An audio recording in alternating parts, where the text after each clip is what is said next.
It all started at 7:15 a.m. on a quiet Tuesday morning.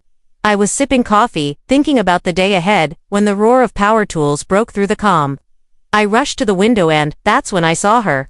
There she was, Karen DeLu, the self-proclaimed queen of the HOA, dressed in designer yoga pants, safety goggles, and a smug expression, standing in my backyard, with a chainsaw. And what was she doing? She was cutting through my brand new 6-foot cedar privacy fence like she was carving a Thanksgiving turkey. Sawdust flew through the air, landing on my tomato plants like some twisted confetti. The smell of cedar mixed with her overpowering perfume was absurd, surreal. I couldn't believe my eyes.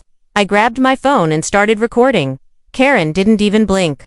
"This shortcut saves me time," she said, "and I have important HOA business."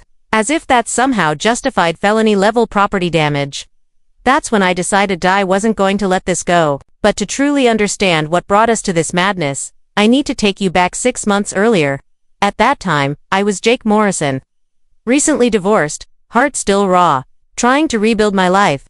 My daughters, Emma and Sophie, meant everything to me. I'd just bought a modest ranch-style home in a place called Willowbrook Estates. It looked like paradise on the surface manicured lawns, clean sidewalks, cheerful mailboxes lined up like soldiers. It was the kind of neighborhood where people waved when they passed by. Where neighbors brought you cookies and kids played tag until sunset. I thought I had found the perfect place to raise my girls on the weekends I had them.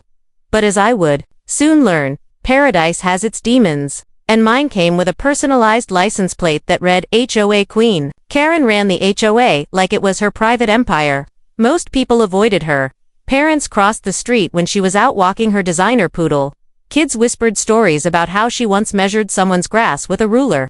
And no one, not a soul, dared challenge her.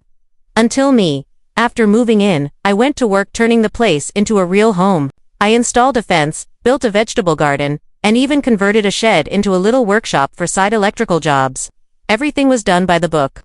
I had the land surveyed, permits filed, and fence posts installed 2 feet inside my property line just to avoid any drama. But that fence cut off Karen's little shortcut to the mailbox cluster, a shortcut she used to save herself a whopping 30 seconds of walking. And that tiny inconvenience set off a storm I couldn't have imagined. 3 days after finishing the fence, she showed up at my front door with store-bought cookies and a fake smile. "Would you consider adding a gate?" she asked sweetly. "It would help with walkability." I calmly said no. It was my land. My kids played back there. Their safety came first. Her smile vanished. Something in her face twisted like a robot short-circuiting mid-command. 2 days later, a violation notice appeared on my door. According to Section 12(3)(b) of the HOA bylaws, my fence was a threat to community aesthetics. I was fined $200, with a $50 daily increase if I didn't comply. But here's the thing, Section 12(3)(b) doesn't exist, and I checked. I stayed up that night reading the bylaws from cover to cover. Karen thought I'd just pay the fine without a fight. But she didn't know who she was messing with. My divorce taught me how to read every line, every clause. When someone tries to take you apart with paperwork, you learn to make the paperwork your weapon. Karen's next move, an emergency HOA board meeting. Problem was, the board was just Karen, her loyal sidekick Bryce, and an empty seat that had been vacant for months. The meeting was held in her living room. Candles, throw pillows, fake democracy. They voted to uphold the fake violation. Mrs. Henderson, my sweet elderly neighbor, warned me about it in hushed tones at the mailbox like we were plotting a rebellion. But what Karen didn't know, that I'd spent my Saturday digging through decades of county property records. My fence, totally legal. Her meeting, a complete violation of the original 1994 HOA covenants. That night, I became something new, anonymous hero. I printed 47 flyers titled, "Your Neighbor Who Actually Reads the Fine Print." I dropped them in every mailbox. Except Karen's. The gloves were off. By Monday, the retaliation began. First, my work van parked legally for months suddenly got ticketed for violating commercial vehicle restrictions. Tuesday, a county inspector showed up unannounced over anonymous claims of illegal electrical work. Spoiler, everything was up to code. He even apologized for wasting my time. Then Karen got more personal. She started walking her little poodle along my fence, twice a day, letting it pee on my property like she was marking territory. One puddle at a time. But something started changing in the neighborhood. People were waking up. Mrs. Henderson confessed that Karen fined her for a garden gnome she'd had for 15 years. The Rodriguez family was told to remove ethnic decor, which turned out to be beautiful terracotta planters. Even old Mr. Patterson got slapped with a fine for hanging his American flag at the wrong angle. Karen wasn't just targeting me. She was running a full-on intimidation campaign, and people were sick of it. The tipping point came on a Saturday while I was building a bookshelf for my daughters. Barely 6:00 p.m. Karen called the cops, claimed I was causing an industrial noise disturbance. Officer Martinez showed up, measured decibel levels, and found nothing wrong. As he was leaving, he said quietly, "We get calls from this address every month, always different complaints. Never any violations." That's when I knew this wasn't just pettiness, it was a pattern. So, I installed security cameras, fully legal, facing only my property. And then I started attending every single HOA meeting. I kept records, dates, times, everything Karen did. When Karen saw the cameras, she freaked. Hand-delivered a letter demanding I remove them immediately. I responded with a certified letter citing my rights. She had to sign for it. I wish you could have seen her face, like she realized too late she was playing checkers in a chess game. Then something beautiful happened. Neighbors started knocking on my door. One by one. With stacks of bogus violations in their hands. People, who'd stayed quiet for months, were suddenly united. Turns out I wasn't the only one documenting everything. And Karen's empire. It was crumbling. And then came Chainsaw Tuesday. Exactly 1 week after I put up the cameras. 7:15 a.m. I'm buttoning my work shirt when I hear the roar again. Power tools. Loud, close. I looked out the window and there she was, Karen. Full suburban warrior mode. Designer yoga pants, chainsaw, slashing through my fence like she was liberating Narnia. She cut a 4-foot section clean out and declared it emergency access for community safety. She even added makeshift hinges, created a private gate into my yard because apparently walking 30 seconds around the block was too much for her royal calves. That was the moment I knew she had crossed a line she couldn't come back from. I uploaded the footage. Sent it to the HOA board, to my lawyer, to the county office. I didn't need to fight her anymore. She did it all to herself. And here's the twist, within days, the HOA board held a vote to suspend Karen indefinitely pending investigation. Bryce abstained, the vacant seat, filled by Mrs. Henderson. Sometimes, revenge is sweet, but justice tastes better. As for her property, I bought it at a foreclosure auction 4 months later, turned it into a dog park, and every time I walk by and see neighbors laughing, dogs playing, and my daughters running free, I remember the sound of that chainsaw and smile? Because bullies can build fences. But eventually, the neighborhood tears them down. The dog park and the fall of a queen by the end of that week. Karen's empire wasn't just cracking, it was collapsing in real time. The video of her chainsaw stunt. It went viral, well, locally viral. The footage was passed from neighbor to neighbor, shared in HOA group chats, and eventually landed in the inbox of the county code enforcement officer. There she was, mid-swing, wood chips flying, declaring emergency access with the confidence of a woman who thought she was above every rule. But this time, the rules didn't bend for her. Code enforcement opened a formal investigation into Karen's modification of private property. And the HOA board now, with Mrs. Henderson on it, called a special vote to suspend Karen indefinitely, pending legal review. Bryce tried to defend her, but even he couldn't argue with chainsaw footage, 3 written complaints, and multiple affidavits from neighbors who had also been harassed. Karen didn't show up to that meeting. Instead, she sent a 9-page letter full of excuses, lies, and bizarre claims about community safety. It was shredded both literally and figuratively. Now, here's where it gets even crazier. During the investigation into the chainsaw incident, the HOA was required to audit previous fines and violations issued over the last year. What they uncovered was nothing short of a scandal. Karen had been issuing bogus citations under fake bylaw sections, like the one she used on me 4 months. Over $12,000 in fines had been collected from unsuspecting residents. Most of it never properly recorded. And some of it, this is the wild part, had been deposited into a maintenance fund that didn't actually exist in the HOA's official budget. That discovery triggered a full-scale forensic audit. And by the end of the month, Karen was served with a cease and desist order, a demand for restitution, and a notice of civil litigation from the HOA itself. It was like watching a crooked castle fall brick by brick. Neighbors who'd been too afraid to speak suddenly found their voices. The garden gnomes came back. The Rodriguez family put their terracotta planters right where they used to be and added more. Mr. Patterson flew his flag high and proud. As for me, well, I wasn't done yet. You see, all this chaos with Karen distracted people from something I'd quietly been working on behind the scenes.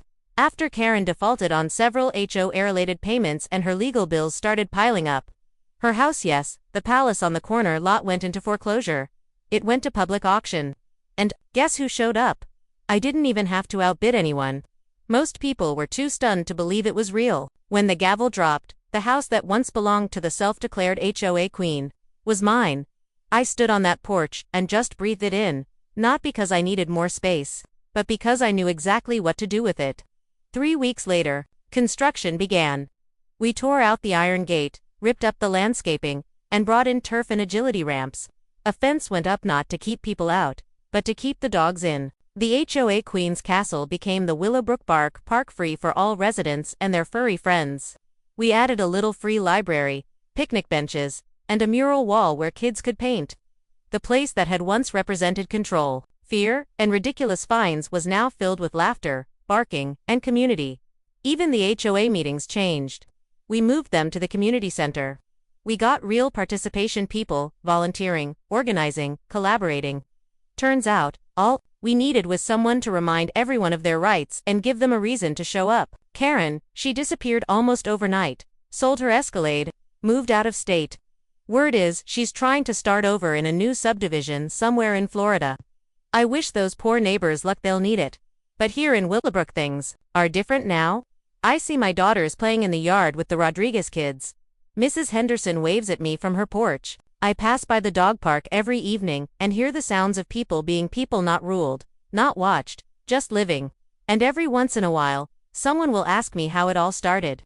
I just smile, sip my coffee, and say, with a chainsaw, because that's the truth.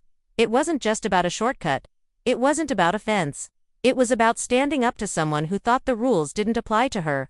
And about what can happen when good people stop being afraid and start standing together. So if you're dealing with your own HOA nightmare, take it from me. Read the fine print. Know your rights. Talk to your neighbors. Keep records. And if someone shows up with a chainsaw, start recording. Because in the end, it's not just about revenge. It's about reclaiming your peace, your voice, your home. And sometimes, it's about turning a bully's throne into a dog park. The chainsaw, the cop, and the queen of lies. I didn't flinch. I didn't yell. I just kept the camera steady and said, "Ma'am, you're destroying my property with power tools." Her response: pure suburban delusion. I'm improving community infrastructure for everyone's benefit. That was Karen's idea of logic. She was caught red-handed. Yet she stood there acting like she was installing a fire escape instead of chainsawing a 6-foot cedar fence at 7 a.m. I called the cops while filming, and within 20 minutes, Officer Martinez pulled up, looking like someone had just stolen his day off. By then, Karen had flipped the script entirely. The chainsaw was gone, her posture soft, voice trembling. Suddenly she wasn't a crazed HOA president on a demolition spree, she was a helpless mom, afraid of her aggressive male neighbor. She told Martinez I'd threatened her, that she was performing urgent community maintenance when I started filming her, making her feel unsafe. But the video, the glorious video, told another story. Still, the moment her husband Marcus pulled up in a luxury German car, everything changed. This guy stepped out in a tailored suit that probably cost more than my mortgage and introduced himself like a closing argument. Marcus Delqua, senior partner at Delacroix & Associates. Municipal law specialist. County contractor. It was suddenly less about property lines and more about legal maneuvering. Karen slipped right back into character, now playing the misunderstood volunteer under siege.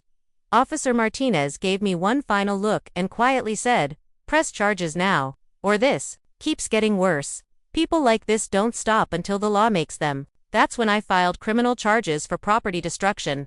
But something else had started gnawing at me. Marcus. His sudden arrival. The way Karen kept referencing community maintenance. So I followed the money. And that's when things exploded. Turns out, Marcus' firm held over $200,000 in county contracts for things like snow removal, Landscaping, legal consultational services are HOA supposedly paid for through competitive bidding, except there were no real bids. No real oversight. Karen wasn't just some control freak with a yardstick and a clipboard. She was potentially running a corruption ring right under our noses. And every violation she issued, every fine, every harassing letter, that was her way of silencing the people who got too close to the truth. I wasn't just fighting a Karen, I was unearthing a suburban empire of lies. Chapter 2. The neighborhood revolt begins. The more I looked, the clearer it became. Karen had turned the HOA into a personal ATM and anyone who questioned her paid the price. Mrs. Henderson got hit with a violation after asking about rising dues. The Rodriguez family was cited for their solar panels the day after they requested financial transparency. Sarah's kids' swing set, non-compliant just hours after she suggested we get real bids for lawn service. This wasn't random, it was retaliation. And Karen's next move was straight from the dictator's playbook. She claimed my security cameras violated community privacy rules. Never mind that the rules didn't exist. She held an emergency meeting to address my threatening behavior. Except this time, it didn't go as planned. Because 12 residents showed up. Not just her usual 3 loyal lackeys. And when I played the chainsaw video on a projector, jaws dropped. But the real bombshell came from someone I never saw coming: Eleanor Matsushima.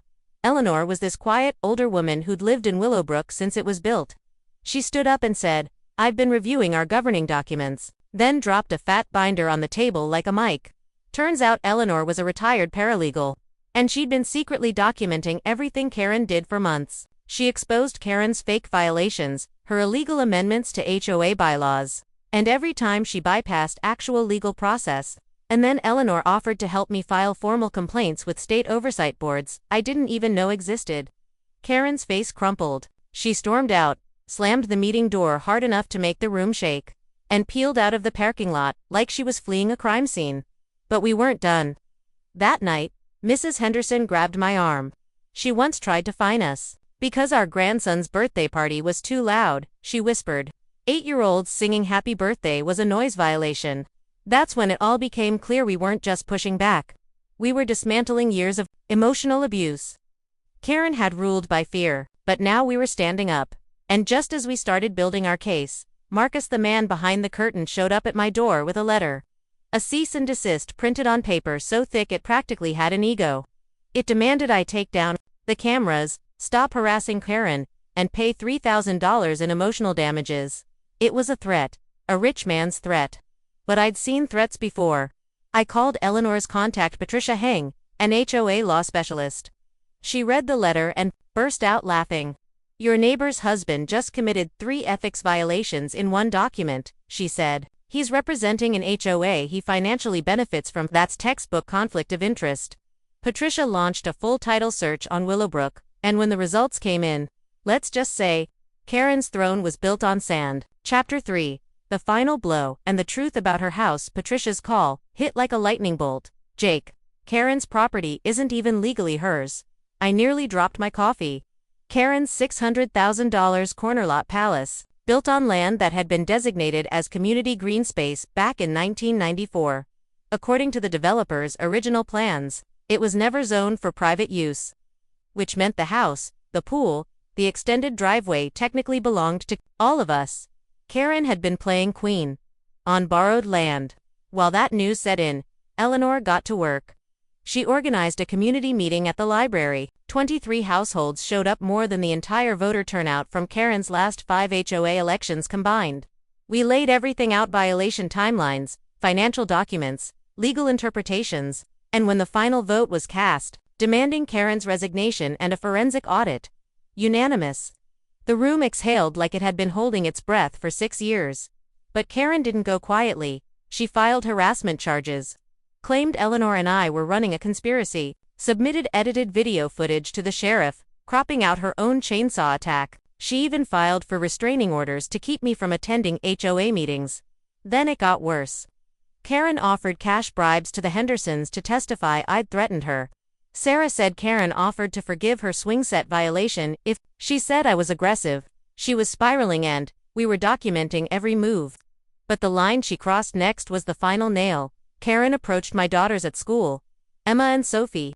cornered them on the playground, offered them candy, asked if daddy ever acted scary at home. Multiple parents saw it, reported it.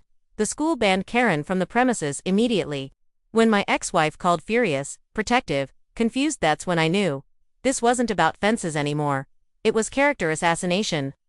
Using children. The neighborhood was done being scared. People began filming Karen, writing everything down. The evidence folder ballooned into a legal Bible. Even local news stations picked it up. HOA corruption turned into headline stories. Karen's little empire became a case study in suburban tyranny. Patricia filed for emergency hearings. Eleanor found $23,000 in payments from HOA funds to Marcus' firm for vague services. Contracts went to Marcus's friends. Year-round snow removal bills despite no snow for months. It was an embezzlement operation, hiding in plain sight. Karen tried to sue. But by then, it was too late. We had receipts, witnesses, video, signed affidavits, public records, and the final judgment. Karen Delqua was removed as HOA president, fined, investigated for fraud, and her house or community green space was voted into public use. We turned it into a community center, a garden, a playground. And every time I see my daughters running there with their friends, past the sign that reads, "Welcome to Willowbrook Commons," I remember that chainsaw morning, and I smile. Because Karen built her throne out of fear. But we tore it down with truth. By the time summer heat set in, Karen's reign was no longer a neighborhood nuisance, it was starting to resemble a full-blown criminal enterprise. Wrapped in a garden club smile. The HOA presidency didn't look like community service anymore. It looked like organized crime, with better landscaping. And while we were quietly gathering documents and affidavits, Karen was busy crafting her own downfall with every rash decision and power grab. Her behavior shifted from petty to unhinged. She started issuing violation notices for things like excessive wind chimes and overly cheerful welcome mats. People who once whispered support behind her back were now crossing the street to avoid her. And Bryce, the golden retriever of the board, her ever-loyal yes-man, suddenly started asking questions. Real ones, the kind that made Karen flinch. When your biggest supporter begins to back away, you're no longer feared, you're toxic. The question wasn't if Karen would implode. It was when. And who she'd bury in the rubble. Then came the Tuesday morning that changed everything. 8:47 a.m. Eleanor called. I remember the exact time because I was watching Karen stalk her own driveway like a prisoner pacing a cell made of designer handbags and delusion. She looked like she was planning her next move. I just didn't realize how badly the board was about to checkmate her. "Jake," Eleanor said, her voice tight with adrenaline, "you're going to want to sit down." I already was, nursing lukewarm coffee, but the way she said it made me grip the counter, bracing for impact. Papers rustled in the background. "I found something," she said. "At the courthouse, something buried." What she found wasn't just a smoking gun. It was a full-on artillery shell. She'd been digging through dusty cabinets full of developer records, searching for anything to bolster our lawsuit. That's when she found a 1994 document stuffed in a manila folder like forgotten treasure. In it was a clause no one had touched in decades, one that designated Karen's corner lot as community green space, in perpetuity. Let that sink in. Karen's entire property, house, garage, pool, driveway, and even that ridiculous rose garden was built on land that was legally owned by all of us. Her house sat on stolen land. Not metaphorically, literally. The original sale had been illegal. The developer had no right to sell that lot. And every transaction since was just a fancy paper trail built on fraud. For all her lecturing about bylaws and order, Karen was a squatter. An extremely well-dressed one. I should have felt triumph, but all I felt was dread. The irony was too thick to laugh at. This woman, who'd bullied families over mailbox heights and paint shades, who fined a single mom $75 for unapproved patio lights, was living in a house she didn't legally own. It was poetic justice, but also devastating. Patricia, our attorney, laid out our options with cold precision. We could force Karen to buy the land at current market value. We could demand the house back, or we could drag her through court until her finances bled dry and her family lost everything. I sat in my kitchen, light streaming through windows she once tried to regulate, and felt none of the satisfaction I expected. Just nausea. This wasn't a chess match anymore. This was someone's life, and it was in our hands. We're not trying to destroy her, Eleanor said softly, as if reading my mind. We're trying to fix what she broke. There's a difference. That night, we called an emergency meeting. 34 people showed up, more than we'd ever seen in 3 years of HOA meetings combined. They came with coffee in one hand and outrage in the other. Eleanor took the front with that quiet authority she always carried, laying out the documents like an archaeologist revealing cursed scrolls. You could feel the shift in the air. Karen wasn't a tyrant anymore. She was a trespasser. The Queen's crown had been yanked off, revealing a fraud underneath. Karen, predictably, didn't show. A neighbor saw a moving truck in her driveway earlier that morning. She knew. We all knew. The debate that followed wasn't about whether we had the power. It was about what kind of people we wanted to be. Were we seeking justice or vengeance? 3 options emerged. The first was the scorched earth approach. Legal war, reclaim the land, bulldoze the house if necessary. It would set an example, but it would also make us infamous. The kind of neighborhood that destroys families. Sarah raised her hand and asked, "What about her kid?" The room went quiet. The image of Karen's teenage son, stuck in a war he never chose, sucked the heat out of every angry chest. Option 2, a buyout. Karen could purchase the land at market value. $180,000. We'd use the funds for actual community improvements. She keeps her home.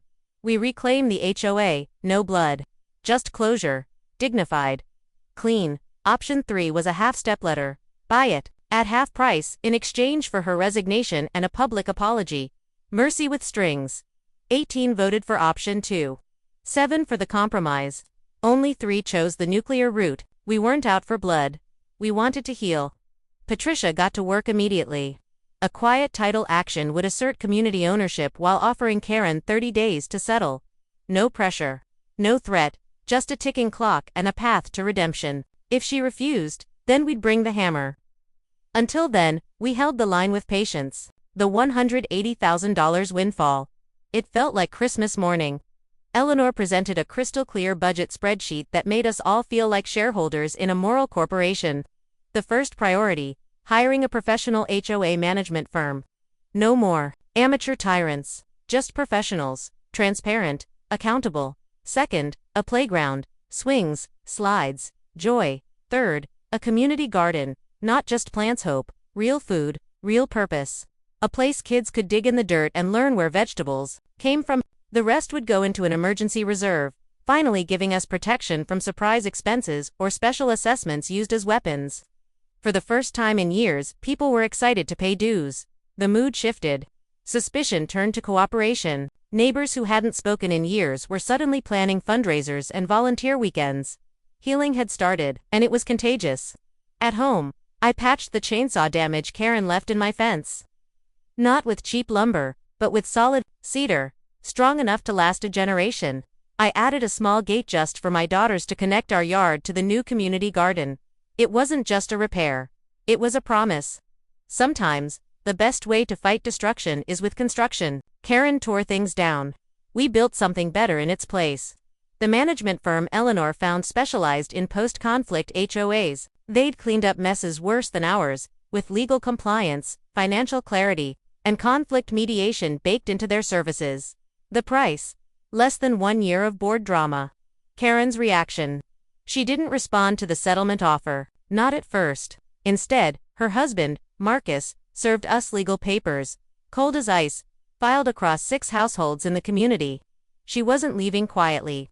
She was going to burn the whole damn village down with her, and we were ready.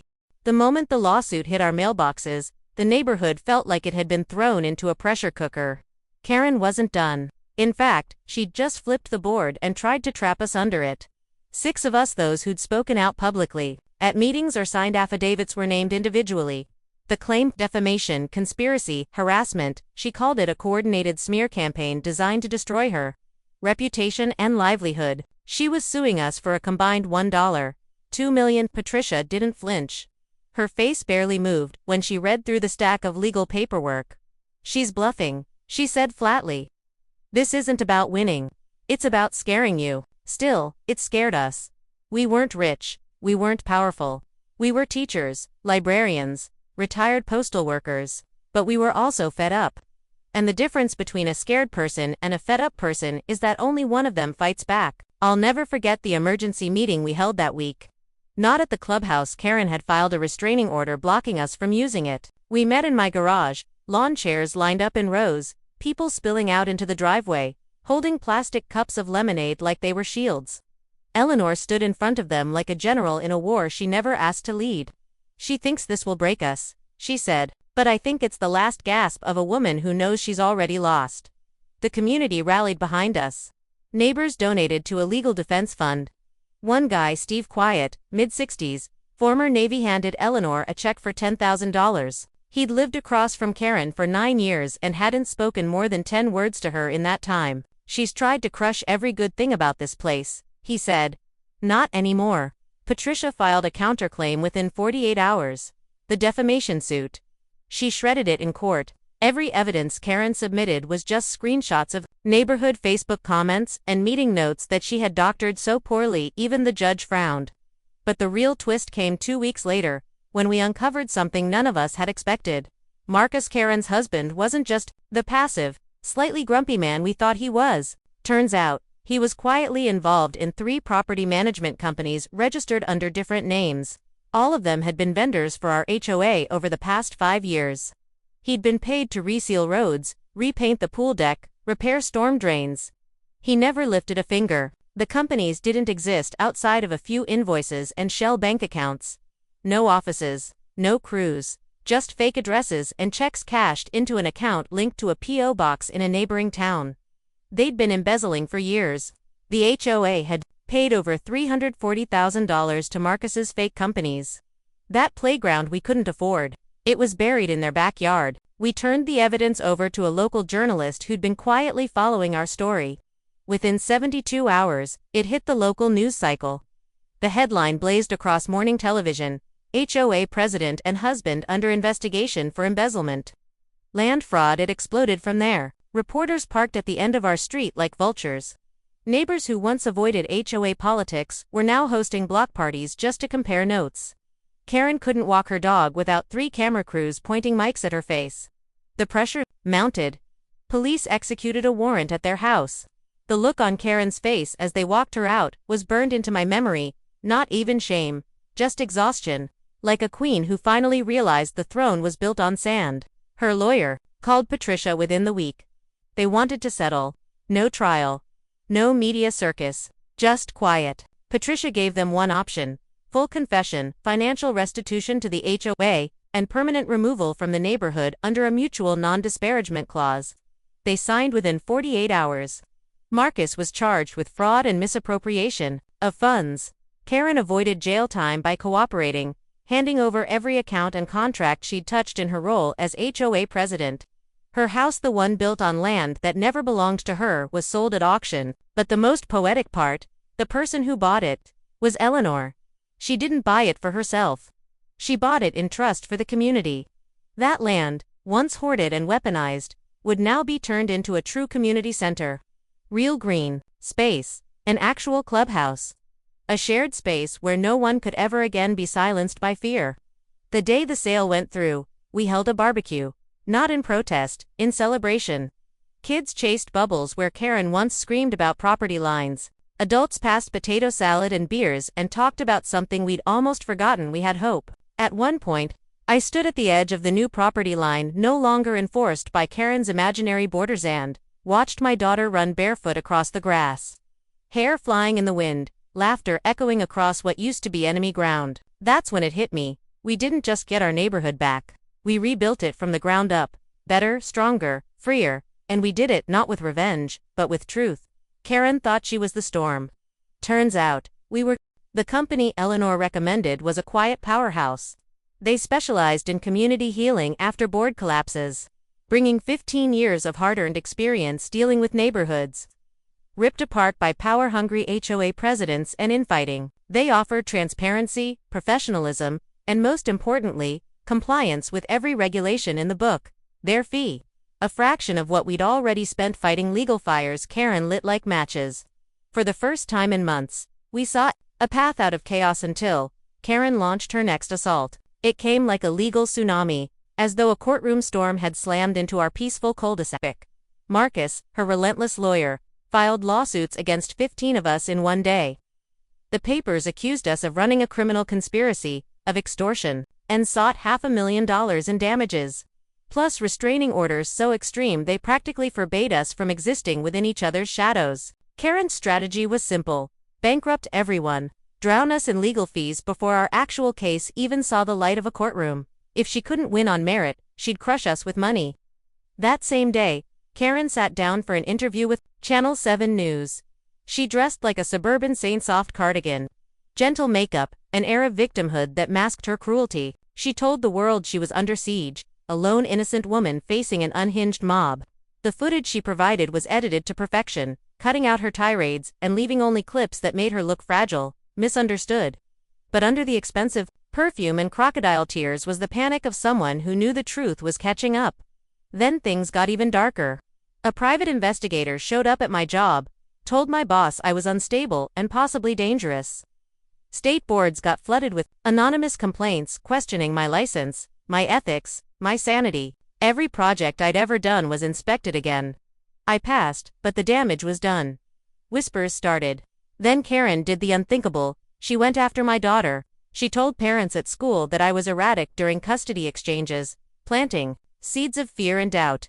Emma and Sophie felt it. I could see it in their faces. When the principal called and told me Karen was officially banned from school grounds, I nearly dropped the phone. I'd never been more furious, or afraid. The rest of the neighborhood wasn't spared. Residents got threatening letters from Marcus's firm, warning them to stop their criminal conspiracy or face lawsuits that would financially ruin them.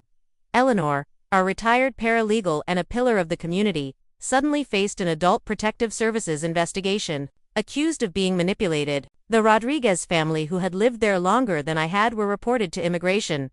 They were American citizens. The line between legal warfare and personal vendetta had vanished completely. Marcus froze our HOA accounts, claiming mismanagement, just as winter hit and we needed snow removal. We were spending $15,000 a month, just fighting to breathe under the weight of Karen's legal campaign. Her goal was crystal clear: break us financially before we could stop her. But then Karen crossed another line. She cornered my daughters again, this time on the school playground, asking about my friends and whether I acted scary at home. Other parents overheard, stepped in. One mother's voice still echoes in my nightmares. "You can't talk to children like that." That night, my ex-wife called. Her voice trembled with anger. "Jake, someone asked me about your mental health in the grocery store," she said. "She's dangerous." But Karen's campaign was unraveling, even if she didn't know it yet. Her surveillance operations, spying on neighbors, hiring investigators, digging into our lives, was draining her family's money like a leaking ship in a storm. Marcus's law firm was in panic mode. His partners were starting to question how many municipal contracts they'd lose because of his growing scandal. Officer Martinez, once indifferent, now patrolled our streets regularly, not for our complaints, but because Karen had crossed into potential criminal territory. He pulled me aside one evening, voice low. 17 complaints. 30 days. Same address. That's not HOA drama. That's weaponization. And that's when we realized we weren't crazy. Karen was. We documented everything. Every letter, every visit, every whisper. Patricia, our attorney, filed for sanctions and pushed to get our property case expedited. But the stress was taking its toll.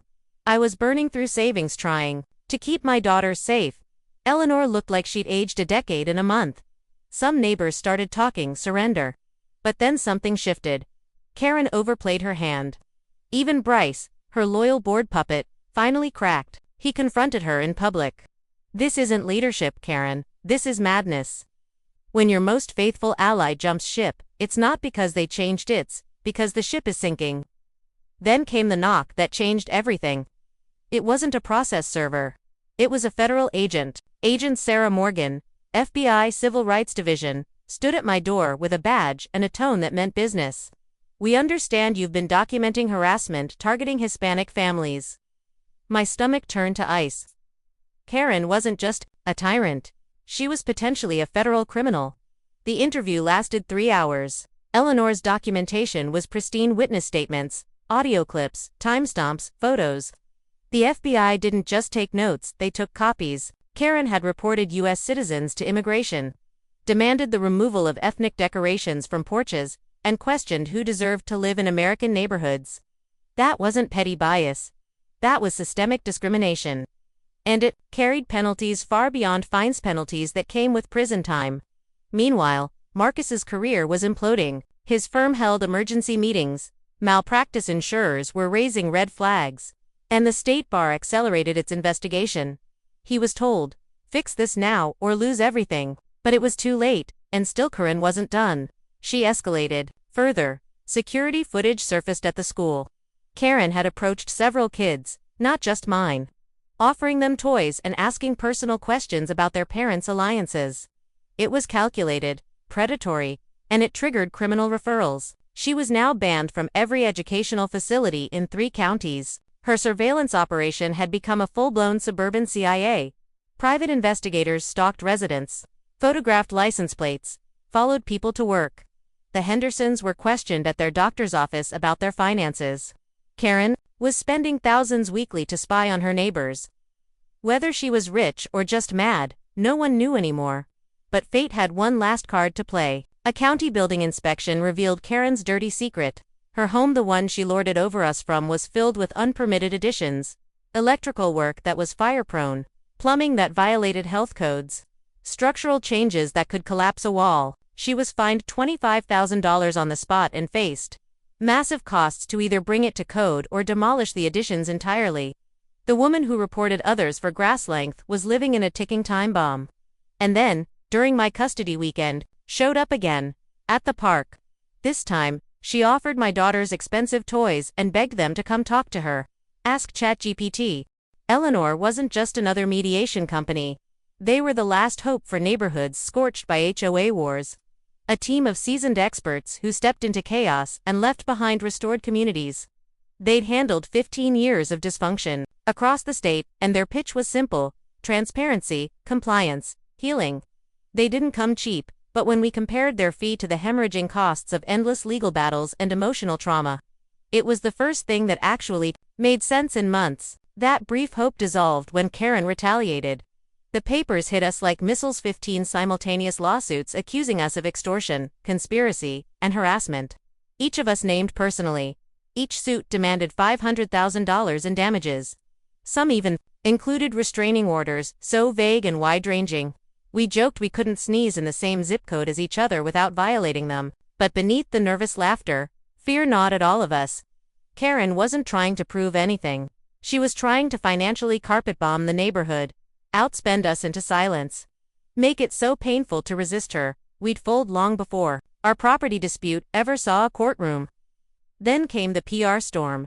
Channel 7 News aired an exclusive interview with her, where she played the innocent mother besieged by an angry, unhinged mob. She wore a cream cardigan and soft pearls, speaking in hushed tones about threats to her family.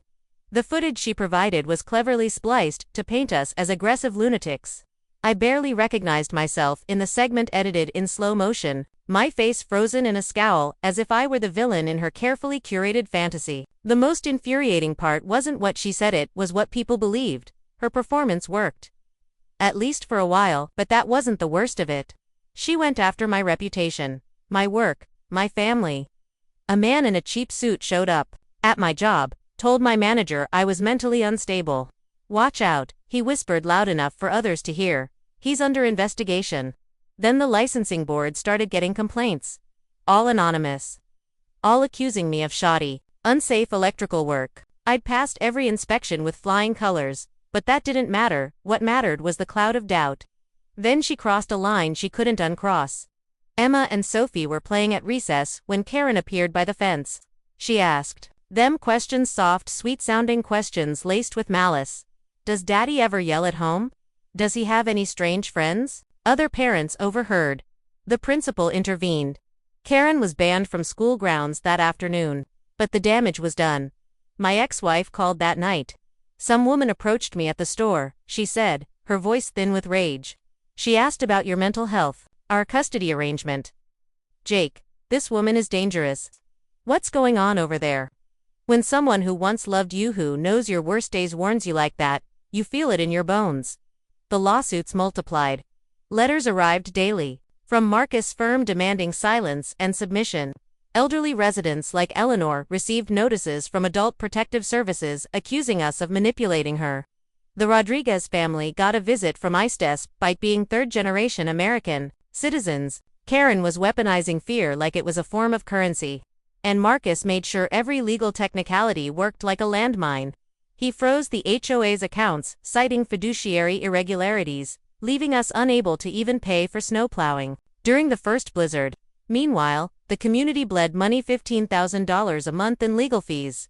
And for what? Just to hold our ground. The worst part wasn't the lawsuits. It was the silence creeping in. Neighbors stopped smiling. Some refused to meet your eyes. People whispered about leaving, surrendering. Eleanor started walking slower, her hands trembling more. She was breaking under the weight of it all. And then, just as our spirits started to crack, Karen miscalculated. Officer Martinez, who had previously remained neutral, began making regular visits. He wasn't checking on us, he was watching Karen. On his third visit, he told me, 17 separate complaints filed in 30 days. All from the same address. That's not neighbor drama anymore. That's abuse of the system. That's when we shifted tactics. We documented everything, every letter, every interaction, every shady investigator staking out someone's driveway. Eleanor's paralegal training paid off tenfold. Her files looked like something from a federal racketeering case. Patricia started filing sanctions against Marcus. Our war wasn't just about property anymore. It was survival. But the toll was undeniable. I couldn't sleep. Every time I closed my eyes, I pictured Karen talking to my daughters again, planting doubt, fear. My savings account was almost gone. Neighbors began to lose hope. I heard whispers about leaving the state, running. Then the unraveling began. Briscarin's Yesman, her public at a community forum, he turned to her and said, "This isn't leadership, Karen. This is insanity." It was one sentence, but it was a cannon shot. And then came the knock on my door. Not another process server. Not a journalist. This was different, crisp Navy suit. Federal badge. Agent Sarah Morgan. FBI Civil Rights Division. She stepped inside and said words I still hear like a thunderclap. "We understand you've been documenting systematic harassment targeting Hispanic families in your community." Karen had finally crossed into federal crime territory. The interview lasted 3 hours. My kitchen reeked of government-issued coffee as Morgan flipped through pages of evidence, witness statements, audio recordings, time-stamped photos. Eleanor's documentation had become a goldmine of proof. Karen's actions against the Rodriguez family, false immigration reports, cultural discrimination, attempts to intimidate them out of their home fit the profile of civil rights violations. Marcus's firm started falling apart. Malpractice. Insurance backed away. His partners demanded he settle or face disbarment. Karen's fantasy of control had become a wildfire she couldn't put out. And just when we thought it couldn't get darker, the school district dropped the bomb. Security footage from Riverside Elementary. Karen handing toys to kids, asking them questions about their families. About their parents' private lives. Not just my daughters, but every child whose parents had dared challenge her. The district didn't just ban her. They began preparing criminal referrals. She wasn't just a neighborhood tyrant anymore. She was a public menace. Her private investigators had gone full surveillance state, following residents, taking photos, digging into medical records. Hendersons were cornered at their doctor's office by a stranger asking about their prescriptions. Karen's obsession was costing her thousands a week. And then fate intervened. A county inspector showed up at Karen's property after an anonymous tip. What they found was staggering. Unpermitted extensions, illegal electrical work, plumbing, violations, and enough structural flaws to declare parts of the house unsafe. The same woman who had fined people for mailbox colors had been living in a Frankenstein home held together by lies. $25,000 in immediate fines.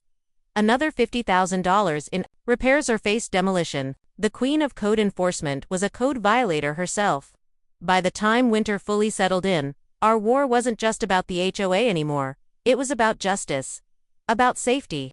About restoring something sacred that Karen had tried to destroy. And still, even after all of that, she hadn't played her final card. But we were ready. We were done being afraid.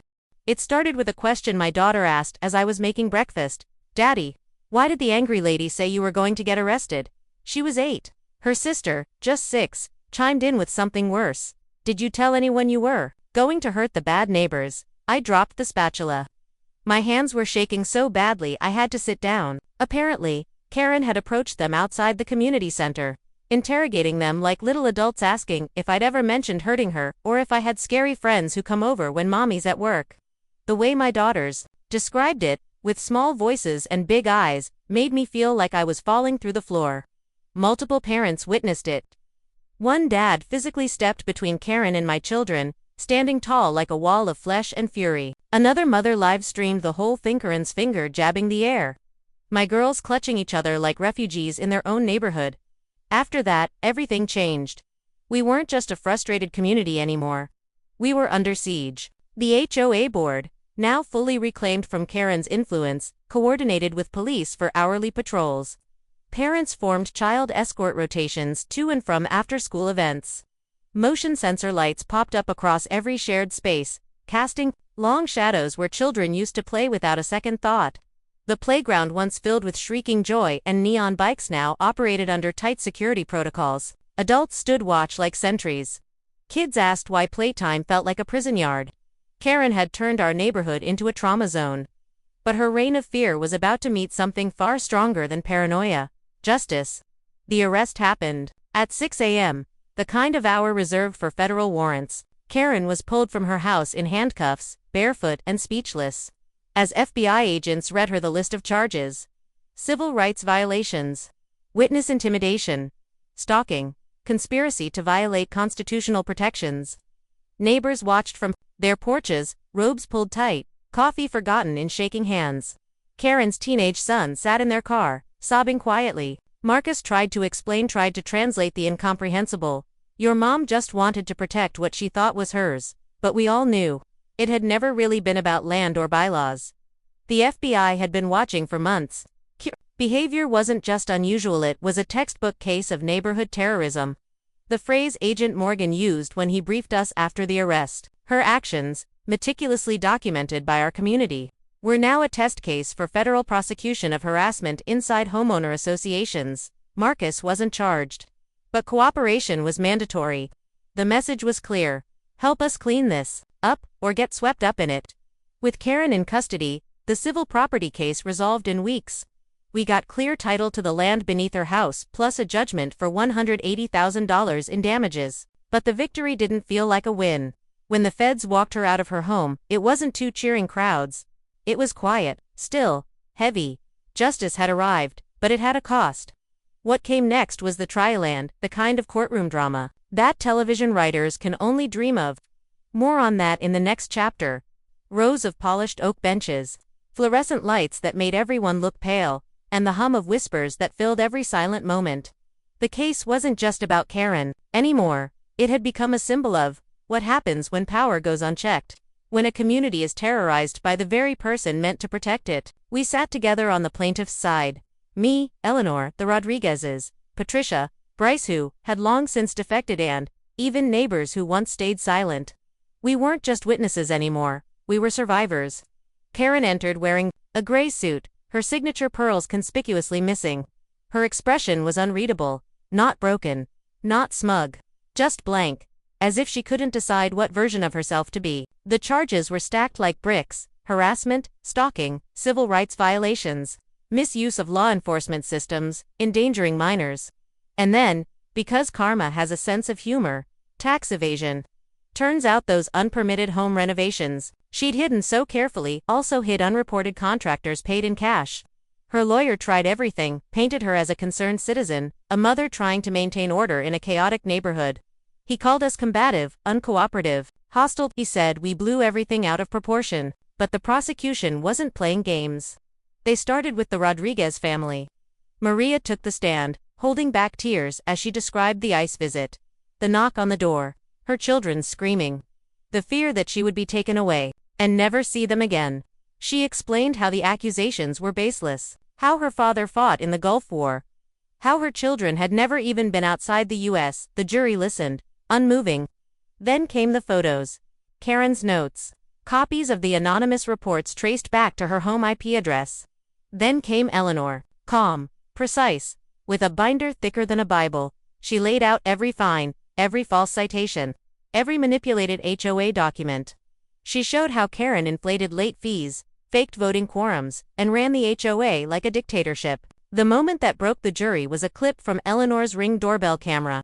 Karen laughing after issuing a $400 fine to a blind veteran for weed overgrowth in a patch of artificial turf. Next, they called my daughter's school counselor. She described how my girls had begun drawing scary ladies behind fences. How they asked if bad people could steal their dad if they said the wrong thing. Then came the footage. Karen at the school fence, her voice sweet but probing, asking kids about their parents, recording audio on her phone. Karen didn't flinch when the footage played. The judge did. Then came Marcus. His testimony was complicated. He'd taken a deal truth in exchange for immunity. On the stand, he admitted everything. He showed email threads where Karen instructed him to bury them in legal manure. He revealed how she bragged about making people cry. How she paid private investigators under the HOA's maintenance budget. He looked ashamed. Genuinely. But not for what he'd done, for the fact that it hadn't worked. The defense tried to salvage what was left. Called Karen to the stand. Asked if she'd meant to hurt anyone. She replied, "No. I meant to preserve property values and community standards." It was honest. Chillingly so. She didn't think she'd done anything wrong. The jury returned the verdict in less than 4 hours. Guilty on all counts. Sentencing came 2 weeks later. 6 years in prison. No parole for the first 3. Mandatory psychological evaluation. Restitution to every family targeted, over $300,000 in total damages. And banned for life from serving on any HOA board, anywhere in the state. The courtroom clapped. Not in celebration, but in release. It was over. In the weeks that followed, the neighborhood changed in small, powerful ways. The Rodriguezes painted their fence bright blue. No one complained. Eleanor planted a rosebush where the surveillance cameras used to be. We opened up the once abandoned lot for community gardening. Kids drew murals on the back of the rec center scenes of houses. Hand-holding, rainbows, and a peace sign with the words "Our Home." And me. I finally exhaled. I repaired the damages to my home, both the physical and emotional. I kept a copy of the court transcript in a drawer, not to relive it, but to remind myself that silence is complicity. Karen may have controlled the HOA, but we took back the neighborhood, and we did it together.